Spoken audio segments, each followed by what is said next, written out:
Thank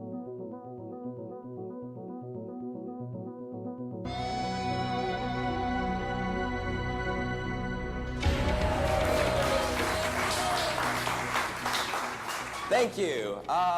Welcome, TEDsters. This is Escape from the Maddening crowd, my little how-to chat on how to grow ourselves smaller, smarter, and more social.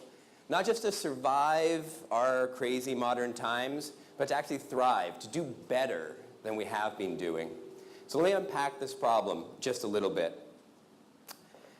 We live in an era of mass, or we have been living in an era of mass, fueled by mass population, which is a mass culture, which has been bred by mass media, which is funded by mass marketing, which is there for supporting mass production, which feeds our mass consumption habits. And hey, that's great, right? Mass is best. Except we start thinking about all the mass destruction that comes with that. And we can thank these nice people. Never get me wrong, we've got a lot to thank Don Draper for. But we have been programmed by the mass media generation to think, what is happiness? Well, it's that moment before we need more happiness, which turns us into shoppers. And that's been great, right? Like, with how we've been resilient in the past, we just went shopping. It made us feel better. But if we're going to start an idea about ideas worth sharing, let's talk first a little bit about one that we should stop sharing, right? Mass culture and mass consumption as the solution to all of our economic woes, right? The economy's down. What do we need? We need people shopping more. Okay, in the 16 years I've been in Asia, and I'm sure many of you have been in this part of the world for some time and have seen it evolve the same mass culture that we found in the old countries that we've come from. Shopping malls sprouting up everywhere, people buying big brands. And oh, look, we also got these things, right? Mass dumps. Have a look at that picture. Try to remember that. We're going to come back to that one at the end. So, put simply, mass consumption of the West currently uses up pretty much all the resources we have. If we keep going with this, exporting this idea of mass culture and mass consumption, we end up needing 5 planets, which currently we don't have. So a little bit of radical resilience thinking needs to take place. Now, I'm going to stop right there on all the consumption stuff. I'm inviting you to listen to people like Gabrielle Kirsten, Feeding HK. She's going to talk a lot about the things we can do here locally to prevent so much food waste from ending up in the landfill. Also, please check out Annie Leonard's work on stuff. She's got a great site, stuff.com. And there's a whole package there for screening her wonderful movie about consumption. I'm hoping that some of you can come and talk to me after it if you're interested in this. I'd love to set up a screening and we can continue to talk about consumption sort of going forward. But right now, we're going to reboot. We're going to reboot, turn off the computer, turn it back on. Solves all the problems, right? Well, we're going to do the same thing with our cultural outlook today. We're going to get you all to switch it off right now, and we're going to try and reboot it with sort of a new and improved way of thinking. All right, so this is a brain hack. Viktor Frankl, Search for Meaning, the man who inspired Bess Hepworth to put this wonderful TEDx program together today and invite many of our wonderful speakers. The quote I like sort of from him and where I'm trying to get us to think today is if we're no longer able to change the situation, like get 5 more planets, we're going to have to change the way that we think about ourselves. We're going to have to change ourselves, change our own thinking.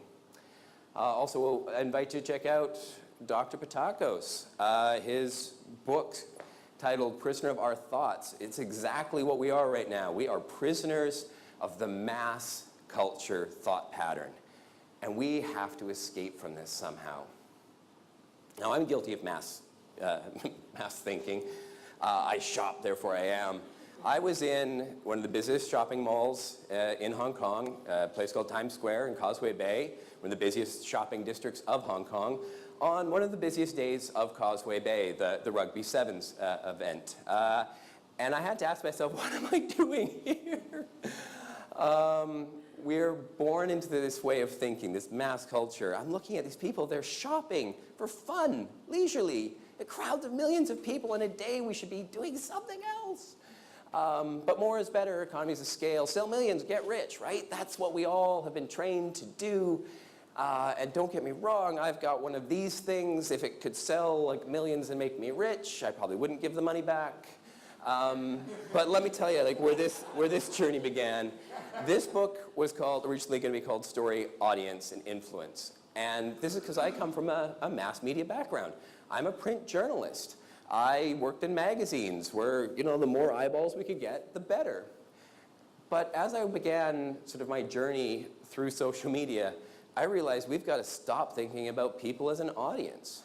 Right? There's masses of people that we break into demographic segments. It's madness, right? Social media isn't the same as mass media, right? It's different, and that might just be our ticket out, right? If we can stop thinking like people from the era of mass and start thinking somehow as the people from the social era, we might be able to escape. But how? All right, there's a brand new book out by one of my favorite media theorists, Douglas Rushkoff. It's just been out last week, called Present Shock, When Everything Happens Now. And he breaks this down into the modern condition into a whole bunch of sort of symptoms. One that he calls apocalypto. And it's this like consumer demand for the end. Like we want things to just stop, please stop.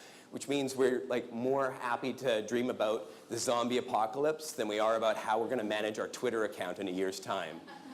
And this, anybody here old enough to know what this is?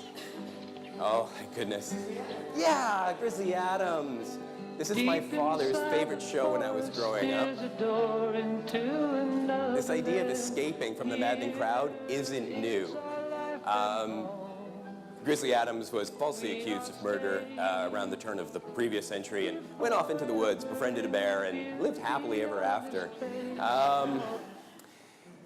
This was posted on YouTube, of course, by a man who goes by the name of Love Protocol. And he talks exactly the way that Douglas Rushkoff, he's a great example of what Douglas Rushkoff's mentioning with Apocalypto. He's like, look, the anti-establishment movement's back. We want to go back to nature. Yay, let's all band together and live in harmony and togetherness out in the woods alone.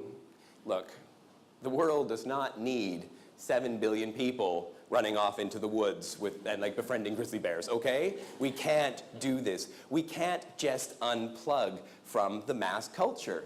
Right?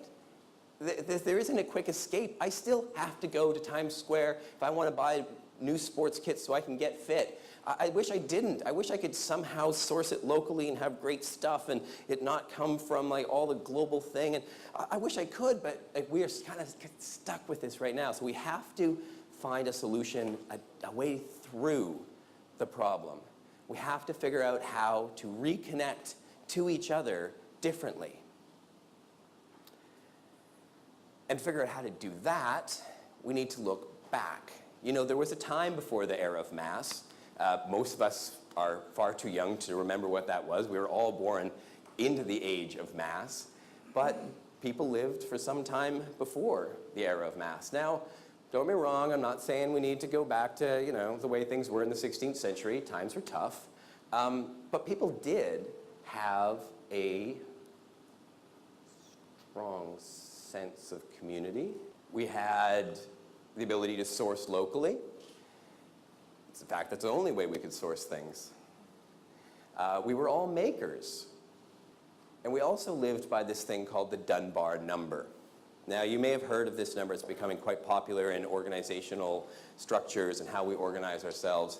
It's basically the idea that our brains are limited to being able to make a maximum, and I mean maximum of 150 active connections, relationships. And if you had 150 active relationships going, you wouldn't have a lot of time to eat or sleep, and Arianna Huffington would be after you. Realistically, we're all much more below 100. In fact, most of us are somewhere in the 50s if we really were to look at it. And I don't mean like that means it reduces your whole Rolodex to that many, but in terms of the number of people you really deal with, That is all we really do. Still, despite how big of cities, Hong Kong, 7 million people, you don't know all 7 million.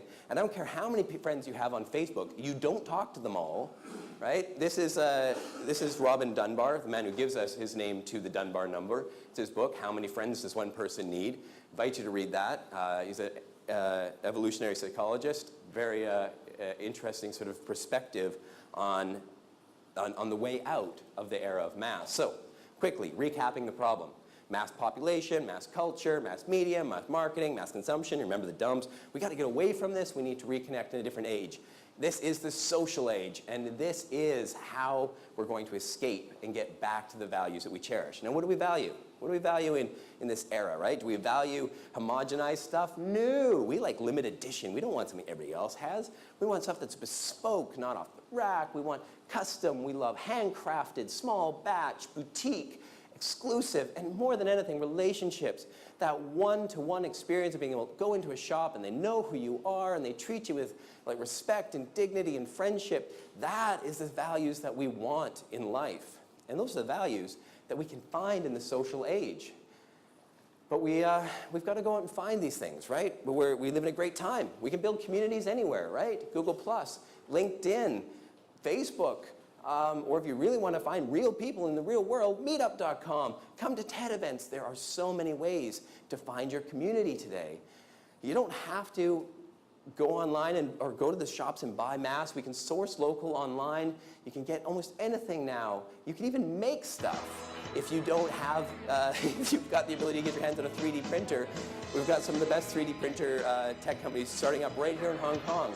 And now, not the world needs a lot of 3D Yodas, but the beauty of this is if you need one, you don't have to buy something mass-produced. You make one, you use it for what it is, you recycle it back into pellets, and you make something else out of it again. We can be makers, just like it was before. This is a hyper-social connected era. Now, I know a lot of you feel like this, right? You go online, and it's like drinking from the fire hose.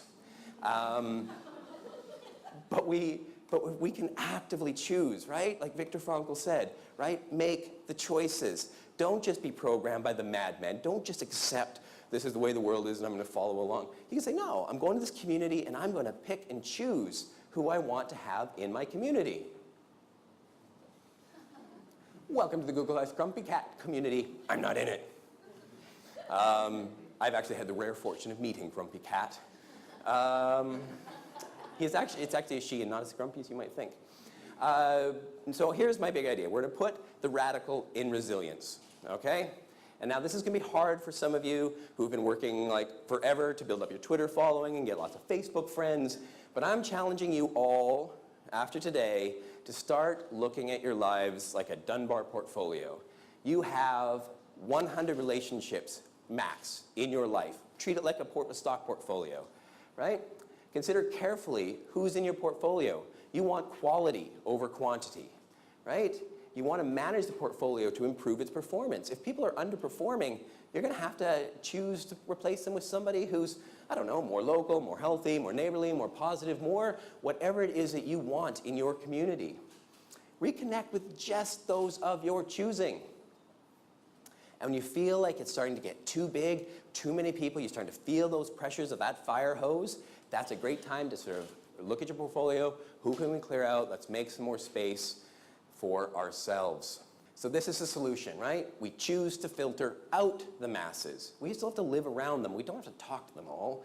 We can begin to build the world we want rather than the world that is dictated to us, right? Smaller, smarter, more social, more resilient, and more human. And that's the real trick here. Rise of social business. This is Abby Mueller. I met her at a TEDx about a year and a half ago. She's a 5'3", stiletto-wearing, Python code hacking seamstress who's revolutionizing fashion by bringing technology and couture together. And she believes in slow fashion. And her grandmother taught her a line, which apparently a lot of grandparents taught their kids. Mine didn't. I love this line. I give it to you as a gift. We are too poor to buy cheap, right? This planet can't afford to keep buying crap that we have to throw out again. We have to buy stuff that's quality. We have to find relationships that are quality.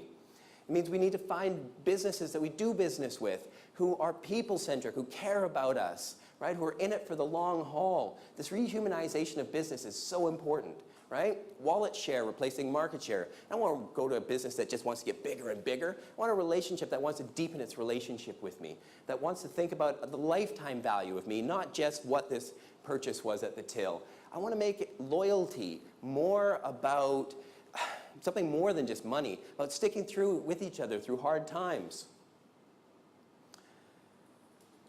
And now, remember this picture I showed you in the beginning? So this is what happened to me when I started to clear out my portfolio. For those of you who don't know, I amassed 100,000 followers on Twitter. And yay, hooray for Jay. And that seemed like really cool at the time, especially because I came from an era of mass. But then it started to become quite overwhelming. Like, I can't deal with all of you people. What am I doing? This is madness. So over the last year or so, I started clearing out and started getting more focused on more local relationships with more real people, spending less time online and more time offline. And it's been a really great thing. Part of the experience, the way the universe has conspired for me as I started to clear it out, it made room to meet this man named Scott Neeson. Now, he's mass. He came from an era of mass media. He was the president of 20th Century Fox International. That's big media. That's really mass. And now he's the founder and executive director of the Cambodia Children's Fund, through which my family now sponsors Tang. She used to have to live in a garbage dump, and now her and her family don't. She gets to go to school, and life's a lot better for Tang. This is about bandwidth, right? Solving a lot of the problems out there. It requires us to have the space and capacity to do that. And we need to stop crowding our lives, or letting them be crowded by other people, and start making the choices that free up the space for us. So, when you see the big maddening crowd now, right, instead of thinking, get me out of here, what I want you to do is to say, no, I gotta look within the crowds, within these big communities, whether we find them online or offline in rooms like this. Look within it. 100 people, it's about that much, right? A little bit more than what's in the room here today. You're going to escape from this crowd by choosing the very best people that you can find. This is what today I challenge you to do. Escape from the maddening crowd. Thank you.